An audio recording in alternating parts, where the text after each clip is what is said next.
Et on me demande, c'est Gérard dans le chat de MyFocéen qui me demande si Baker, on peut pas le faire. Mais non, mais Baker, il est blessé. Je crois qu'il s'est blessé pendant la prépa. Ou il a une sale blessure au genou, je crois. Donc Mitchell Baker, non, ça va pas être possible. L'ancien joueur du PSG, de Leverkusen et de Lille. Wea, c'est Bounassar en un peu mieux. Bah, écoute, on verra si c'est mieux. Moi, je l'ai comparé aussi avec des copains hier quand on discutait à Bounassar. Je pense qu'on a tendance à oublier la qualité de la saison 2017-2018 de Bounassar à ce poste. Pour moi, elle avait été énorme. Donc, s'il me fait une saison Bounassar 2017-2018, ça sera extraordinaire. J'ai beaucoup de doutes. Je suis pas sûr qu'on y arrivera. Voilà. Je vais arrêter de taper dessus parce que, évidemment, le juge de paix, je l'ai déjà dit, c'est le terrain. Et si pour son premier match, il est excellent, bah, je vais peut-être pas passer pour un abruti et en continuant comme ça. Voilà. Allez, on va prendre un premier appel. Je crois que c'est Nicolas, c'est ça, qui est en ligne avec moi. Allô? Oui, c'est vous qui êtes à l'antenne? Oui, tu m'entends, Nicolas? Ouais. Bonjour. Faites coucou dans la télé si c'est vous. C'est moi. Ça va? Ouais, ça va. À propos du poste de gardien de but, pourquoi l'Olympique de Marseille ne tenterait pas Steve Mandanda à la place de Delange? Est-ce que c'est possible? Ah, écoute, alors deux choses. C'est pas une mauvaise idée de penser à ça parce que Delange, il est scruté de près par beaucoup de clubs. Il y a beaucoup de clubs qui aimeraient en faire leur gardien numéro 1. Donc effectivement, si Delange part, il faudra peut-être trouver une solution de doublure.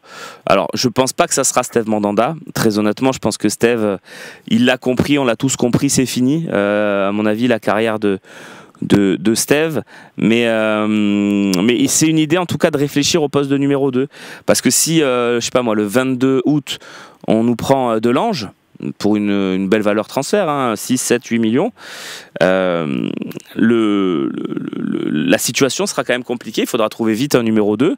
Est-ce que on rapatrie un Mandanda comme tu le dis? Je pense pas.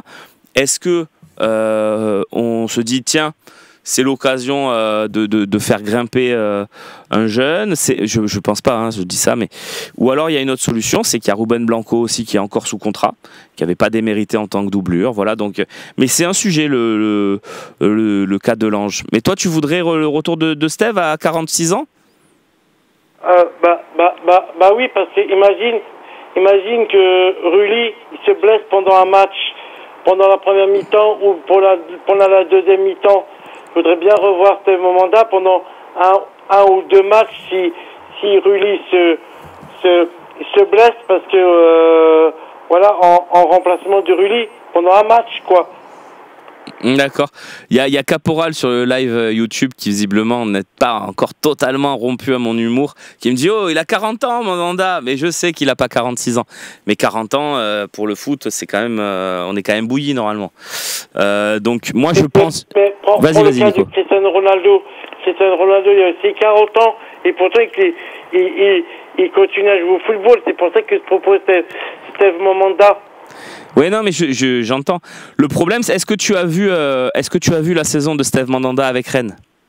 Oui, j'ai à chaque fois que Marseille affronte le Stade Rennais, c'est pour ça que je vous appelle parce qu'en fait, à chaque fois que Steve Mandanda affronte l'Olympique de Marseille avec le Stade Rennais, il fait des grands arrêts avec le Stade Rennais quand Marseille affronte ce club. C'est pour ça que je propose Steve Mandanda, c'est pour qu'il puisse faire un dernier retour avant de prendre sa retraite définitive du football mondial, toi. Parce que c'est bien de terminer dans son ancien club qui est l'OM pour un ou deux matchs, quoi. Pas dit pendant toute la saison. J'ai pas dit ça. C'est dit au moins pour un ou deux matchs, qu'ils soient en Coupe de France ou en Ligue des Champions, pour non, un pas en peu Ligue des reposer Champions, Rulli, parce que imagine qu'en Ligue des Champions, parce qu'on va pas faire que jouer Rulli, parce que Rulli, à un moment donné, il sera fatigué avec la Ligue 1, la Ligue des Champions, Nico. la Coupe de France, le trophée des champions face au Paris Saint-Germain prochainement. c'est un peu compliqué pour Uli. Non, Nico. C'est pour ça que je propose mon mandat. D'accord, Nicolas. Déjà, c'est un gardien de but. Rouli, s'il veut, il peut jouer tous les matchs de la saison, il ne sera pas fatigué. C'est un poste où on ne se fatigue pas. Mais c'est là où tu as raison, c'est qu'il faut une doublure. Que si on perd Delange, il faudra aller chercher quelqu'un. Par contre, Steve, il est vraiment plus haut niveau. Et je pense que c'est pas une bonne idée. Malgré tout, ton idée se respecte. Et je te remercie vraiment d'avoir appelé ce matin. J'espère qu'on reparlera ensemble cette semaine. Fini avant que vous accrochez. Tiens, phénomène, vas-y. Pourquoi dans vos émissions, est-ce que tu connais le youtubeur Raf Football?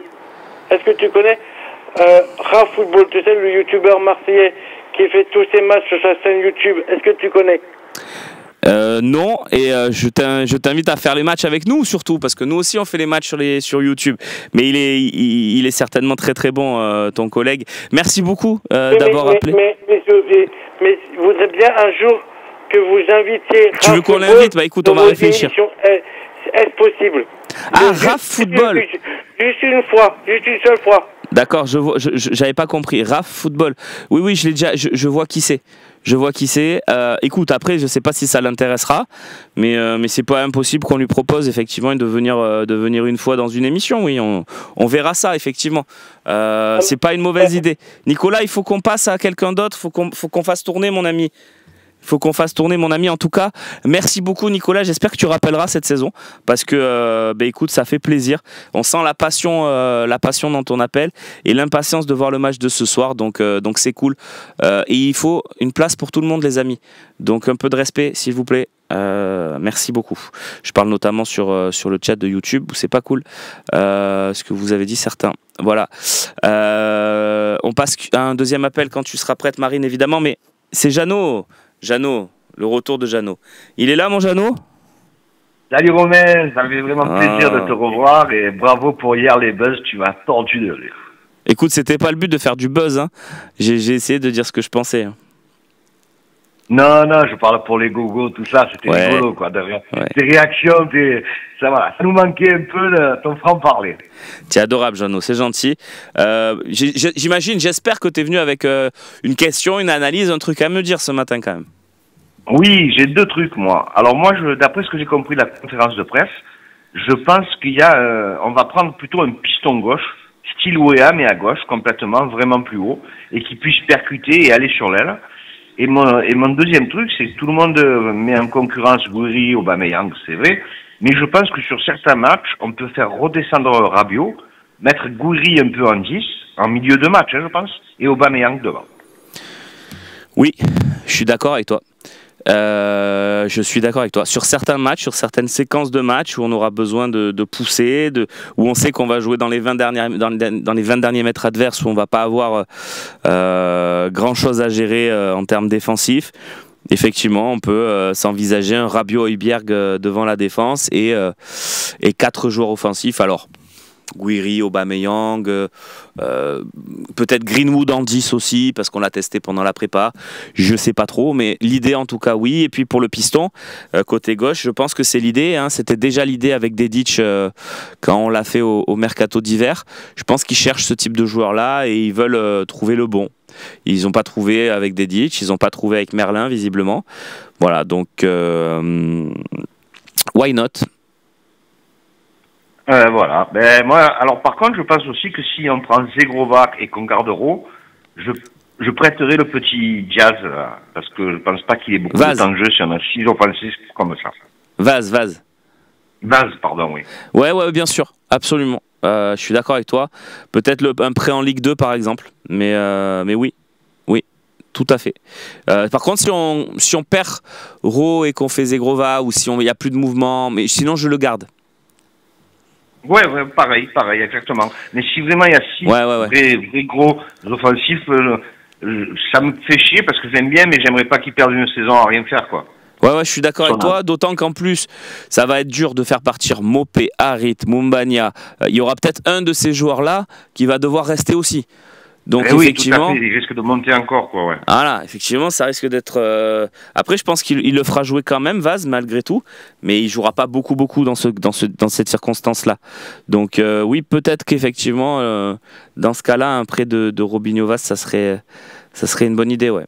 Voilà. Ben, merci beaucoup pour tout, bravo, ça fait vraiment plaisir de te revoir. Et merci à Marine pour son accueil, elle est vraiment géniale. Et bis à tout le Phocéen. Non mais Marine, elle est extraordinaire, elle est pas géniale, elle est magnifique, voilà, c'est Marine quoi, c'est Marine du Phocéen, c'est magnifique. Je crois qu'on va finir l'émission là-dessus, les amis. Vous savez qu'il y a évidemment j'allais dire une troisième mi-temps. Non, ça c'est ce soir après le match, après la victoire de l'OM. Je vous rappelle le rendez-vous évidemment. Vous manquez pas ça, hein, je vous préviens. Hein. Même si vous avez Ligue 1+. Vous venez, vous faites l'avant-match avec nous. On est là à 19h45 avec l'équipe du Phocéen. On se fait 1 heure d'avant-match, les compos, les débats mercato, etc. On est là. Après, on bascule. On fait le match commenté en direct avec Idriss Kasmi. La mi-temps, évidemment, qui est un bon moment. Si vous venez, voilà, vous venez picorer à la mi-temps. On fait la deuxième mi-temps. On gagne le match, si Dieu veut, Inch'Allah, comme certains disent. Et puis, on bascule sur la troisième mi-temps. Donc, la troisième mi-temps, débrief, les notes des joueurs, enfin on kiffe quoi, 4 heures de direct et on est bien tous ensemble et on kiffe le retour de l'OM à la compète. Cette saison il y aura plus de 50 matchs, je l'espère, donc vraiment, oui voilà, si vous êtes au stade, vous faites le replay, voilà, vous nous faites un buzz de fou furieux sur cette émission, parce que voilà, faire 4 heures de direct avec les moyens techniques qu'on déploie, c'est pas facile, c'est quelque chose où on met beaucoup d'investissement au Phocéen et voilà, si on peut être rétribué par votre passion et votre engouement et votre écoute, voilà, donc ça sera un grand plaisir. Non, ce soir c'est pas sur beIN, c'est sur Ligue 1+, hein, les amis. Voilà. Oui, et je finis puisque j'ai encore 1 minute. Ça me parle de Kélian Abdallah. Effectivement, il mériterait de jouer aussi, mais je pense qu'il faudra lui trouver un prêt. C'est plus facile pour un attaquant de trouver un prêt que pour un gardien, comme ça avait été le cas pour Simon les saisons précédentes. Donc je pense qu'une solution peut être trouvée pour Kélian Abdallah, à moins que lui veuille rester à l'OM pour continuer à grandir, c'est possible aussi. Mais voilà. Donc on est là, 19h45 on va y aller jusqu'à minuit, je pense, ce soir. On est tous ensemble et j'espère qu'on vivra un premier bon moment dans notre saison olympienne. On se retrouve tout de suite dans quelques instants pour pas la troisième mi-temps, pour le temps additionnel, pardon. On y va tout de suite.